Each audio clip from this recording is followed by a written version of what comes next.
बिस्मिल्लाहिर्रहमानिर्रहीम। जैसा कि आपको पता है कि हमने पार्ट्स ऑफ स्पीच के 16 लेक्चर्स कंप्लीट किए हैं रैन एंड मार्टिन के। अगर वो आपने वीडियो नहीं देखी तो यूट्यूब पर इंग्लिश ट्रेनर शुजात अली के नाम से प्ले लिस्ट बनी हुई है, वो देख सकते हैं। आज हम पढ़ने जा रहे हैं एक्सरसाइज नंबर 2, क्योंकि हमारे पार्ट्स ऑफ स्पीच कंप्लीट हो चुके हैं। Identification of parts of speech word classes. तो यहाँ पर एक सेंटेंस लिखा हुआ है, As words are divided into different classes according to the word they do in a sentences, and it is clear that we cannot say to which part of a speech a word belongs unless we say it used in a sentence। कि इसका मतलब ये है कि किसी भी sentence को, किसी भी वर्ड को हम कोई भी नाम नहीं दे सकते कि वो एडजेक्टिव है, एडवर्ब है, प्रीपोजिशन है, कंजक्शन है, जब तक वो सेंटेंस में इस्तेमाल नहीं होता कि उसमें वो वर्ड सेंटेंस के अंदर कौन सा फंक्शन अदा कर रहा है। means we will look at the word, what sort of a function is being played, what sort of a role being played by that word.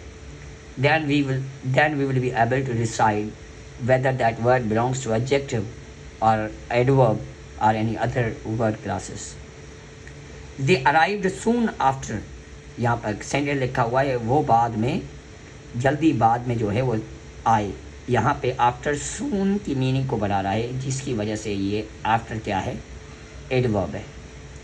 They arrived after us, वो हमारे बाद आए। तो यहाँ पर आफ्टर के बाद ऑब्जेक्टिव प्रोनाउन है, तो इट मीन्स आफ्टर क्या है, प्रीपोजिशन है।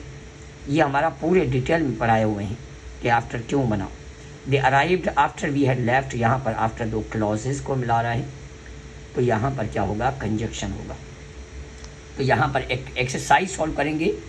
Exercise number 2, still waters run deep. Still waters run deep का मतलब ये होता है जो वो बंदे जो खामोशी पसंद होते हैं, वो बंदे जो कुछ बोलते नहीं हैं, उनका गुस्सा भी उतना ही खतरनाक होता है। यहाँ पे वर्ड पूछा गया है जो इटैलिसाइज्ड वर्ड हैं, स्टिल जैसे है, स्टिल जो मुड़े हुए लेटर है, आप इनके बारे में बताएं कि ये क्या है। यहाँ पर स्टिल के सामने क्या है, वाटर्स है, तो इट मीन्स स्टिल वाटर्स। तो यहाँ पर स्टिल क्या है, जो है एडजेक्टिव है, क्योंकि वाटर्स प्लूरल बना हुआ है और प्लूरल नाउन का ही होता है। वर्ब तो आगे लिखा हुआ है रन, अगर मैं इसको वर्ब समझता हूँ तो फिर ये आगे दूसरा वर्ब कैसे आ गया। इट मीन्स वाटर्स नाउन है और still adjective. He still lives in that house, वो अभी तक वो अपने घर में रहता है। तो यहाँ पर स्टिल क्या है, एडवर्ब है। सब्जेक्ट और वर्ब के दरमियान में मोस्टली हेल्पिंग वर्ब आता है, या हेल्पिंग वर्ब यहाँ क्या आता है, एडवर्ब आता है। जैसे ऑलवेज हो गया, I always go there, seldom, never, ये सारे जो होते हैं, ऑफन, ये सारे एडवर्ब होते हैं। After the storm comes the com, मतलब स्टॉर्म के बाद खामोशी छा जाती है। तो आफ्टर द स्टॉर्म, यहाँ पे आफ्टर क्या है, प्रीपोजिशन है। क्यों प्रीपोजिशन है, क्योंकि आफ्टर द स्टॉर्म, स्टॉर्म के बाद की मीनिंग देता है। तो यहाँ पे आफ्टर के बाद क्लॉज नहीं है, एक ही वर्ड है, तो इसीलिए आफ्टर क्या बनेगा हमारा, ये प्रीपोजिशन बनेगा।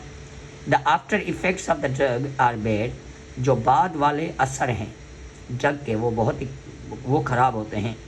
तो आफ्टर इफ़ेक्ट्स, इफ़ेक्ट्स क्या है, नाउन है, नाउन से पहले क्या आता है, एडजेक्टिव आता है, तो आफ्टर एडजेक्टिव बन गया। The up train is late, आने वाली ट्रेन जो है वो लेट है। तो the up train, the up क्या बना हमारा, एडजेक्टिव बना, क्योंकि ट्रेन की मीनिंग को बढ़ा रहा है। It ways about a pound, तो इसका जो वज़न है वो तकरीबन 1 पाउंड है। तो अबाउट जो है आगे क्या लिखा हुआ है, नाउन है, तो इट मीन्स अबाउट जो है हमारा प्रीपोजिशन है। He told us all about the battle, इससे हमें यहाँ पर वेज के बारे में पूछा गया है। वेज क्या है, इट वेज सब्जेक्ट के बाद आया है, तो इट मीन्स ये वर्ब है।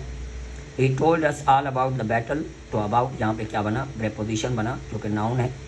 He was only a yard of me, वो मुझसे थोड़ा दूर था, तो यहाँ पर ऑफ के बाद क्या है, ऑब्जेक्टिव प्रोनाउन है, तो ऑफ क्या बनेगा, हमारा प्रीपोजिशन बनेगा। Suddenly one of the wheels came of, अचानक एक व्हील निकल गया। यहाँ पर ऑफ क्या है, प्रीपोजिशन नहीं है बल्कि एडवर्ब है, क्योंकि ये अकेला इस्तेमाल हुआ है। प्रीपोजिशन अगर इसको कहने से पहले प्रीपोजिशन को हमेशा नाउन या प्रोनाउन की ज़रूरत होती है, क्योंकि दो प्रोनाउन का ताल्लुक बताता है। वन ऑफ द व्हील, एक व्हील होगा, दूसरा वर्ड कहाँ है, कोई वर्ड नहीं है, तो इट मीन्स एडवर्ब। ऑफ क्या है, एडवर्ब है। ये हमारा लेक्चर पढ़ाया हुआ है डिटेल में। Muslims fast in the month of Ramzan, यहाँ पर फास्ट क्या है, वर्ब है। कैसे पता चला, क्योंकि सब्जेक्ट आया है, सब्जेक्ट के बाद क्या आता है, वर्ब आता है। फास्ट का मतलब है रोज़ा रखना। He kept the fast for a week, उसने एक हफ्ते के लिए रोज़ा रखा। तो यहाँ पे रखने की इंग्लिश लिखी हुई है, ये फास्ट क्या है, फास्ट का मतलब है सिर्फ रोज़ा, तो जिसकी वजह से फास्ट क्या बनेगा, यहाँ पर नाउन बनेगा। लेकिन जो हम कहते हैं ही रन्स फास्ट, वो तेज़ भागता है, वो तरीक़ेकार बताता है एक्शन का, जिसकी वजह से फास्ट वो एडवर्ब होता है। He is on the committee, he is on the committee, यहाँ पर ऑन क्या है, हमारा प्रेपोजिशन है, क्योंकि आगे नाउन है। लेट अस मूव ऑन, यहाँ पर ऑन क्या है, अकेला यूज़ हुआ है, जिसकी वजह से जब ऑन के बाद कोई नाउन हो तो फिर ऑन प्रेपोजिशन होता है। यहाँ पर ऑन क्या है, एडवर्ब है। Sit down and rest a while, बैठ जाएं और थोड़ा इंतज़ार करें। यहाँ पे अ वाइल, वाइल क्या है, नाउन है, वाइल का मतलब होता है थोड़ा सा वक्त, ये टाइम को ज़ाहिर करता है। और दूसरी बात, इससे पहले आर्टिकल है, ए एन द किसी नाउन से पहले आ जाए, अकेले वर्ड से पहले, तो वो नाउन ही होता है। आई will watch while you sleep, यहाँ पर वाइल क्या है, दो क्लॉजेस को मिला रहा है, you sleep and I will watch, तो वाइल यहाँ पर क्या होगा, कंजक्शन होगा। They while away their evenings with books and games, वो अपनी शामें गुजारते हैं किताबों के साथ और गेम्स के साथ। तो यहाँ पे दे वाइल अवे, यहाँ पर सब्जेक्ट के बाद वाइल अवे यूज़ हुआ है, वाइल अवे का मतलब होता है गुजारना, तो वाइल अवे क्या बन जाएगा हमारा, ये वर्ब बन जाएगा, क्योंकि सब्जेक्ट के बाद। तो वर्ड को तो देखना है, अगर वर्ड की मीनिंग नहीं भी आ रही, इट डजंट मेक सेंस, कोई मसला नहीं है, आप उसके करीबी वर्ड को देखेंगे तो ऑटोमेटिकली आपको पता चल जाएगा। वीडियो को लाइक कर दें, शेयर कर दें, और अपने दोस्तों को भी ज़रूर बताएं कि ताकि ये इस सीरीज़ को फॉलो करें।